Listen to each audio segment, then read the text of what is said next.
Celebrities were out in force at the Mirror People's Pet Awards on Thursday evening, but the usually upbeat ceremony was filled with emotional tributes for Her Majesty the Queen following the sad news of her death. Leading the way with heartfelt tributes on the red carpet was Good Morning Britain's Charlotte Hawkins, who said, "I feel really emotional, really devastated.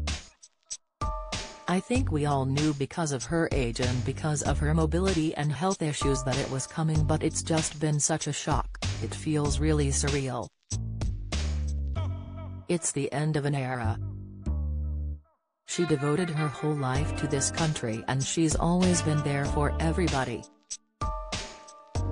She's been a part of our lives for so long, it's really hard to imagine life without her, our country, without her." Opening up on a time she met the monarch at the age of 11, Charlotte added, "I was picked to hand her a bouquet of flowers when she arrived at Chichester Cathedral for the Maundy Thursday service and, for me, it was a huge honor. I was really nervous as a child thinking, I'm going to meet the Queen, but she was so lovely and just put me at ease, and she had that ability with everybody she met. She's going to be so missed by everybody. I think it's one of those moments where shockwaves are going to reverberate around the country, around the Commonwealth and around the world. It's going to be very different without her, and it's such a huge, sad loss. And so much love to the family. It's a difficult situation for them because it's someone we all know, but at the same time they're a family grieving a grandmother, a mother at the same time." Elsewhere, actress Jodie Prenger said, "We've both had the joy of being in the presence of and performing for the Queen. She was the tour de force that showed us girls how to do it and shall live on forever." Natalie Anderson added her heartache, saying, "I'm absolutely heartbroken.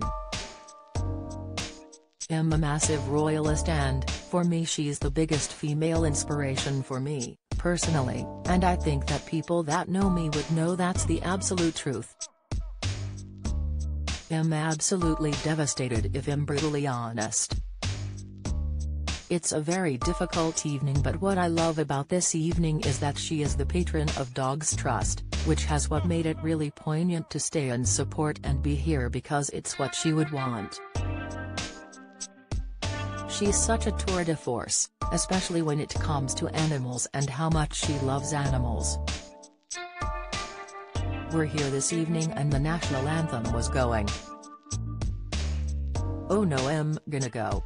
And the dogs were barking and, like, that's what you would imagine she would want. It was lovely. It was really moving." As the tributes kept coming, Natasha Baker OBE said, "The Queen was just such an amazing inspiration. I was very fortunate to meet her on several occasions. She awarded me my MBE a few years ago back in 2013. She was just an incredible force of a woman, and she dedicated to so much, not just to pets but our whole country, and shall be really sadly missed." And Patsy Kinsett revealed she doesn't think there will ever be another monarch like the amazing woman Her Majesty, saying the country will come together and mourn together. Opening up on first hearing about the Queen taking over when he was 11, John Craven discussed being fortunate enough to meet her, saying she's exactly what everybody thinks she is. He described her as a wonderful, warm person, and she was the nation. Saffron Barker described her devastation and heartache, saying, "She's always put her country first, she never even wanted to be queen and she always put everyone before herself, and that's so clear. To be honest, I don't think we can have a better queen than her. I love her, I love the royal family, I never got the chance to meet them. But, today is a very weird and emotional day. Obviously I am just gutted like everyone else. It doesn't quite feel real right now, I think." Danny Hatchers paid his respects before saying, "It's going to take a few days to process, even my grandparents are trying to still figure it out." And Colonel Dame Kelly Holmes added, "It's one of the saddest days any of us alive to this day can think of or imagine.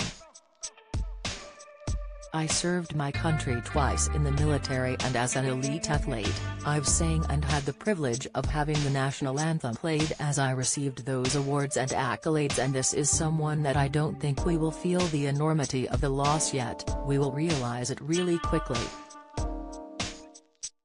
She's just a woman who has literally, as she said, served to her dying day."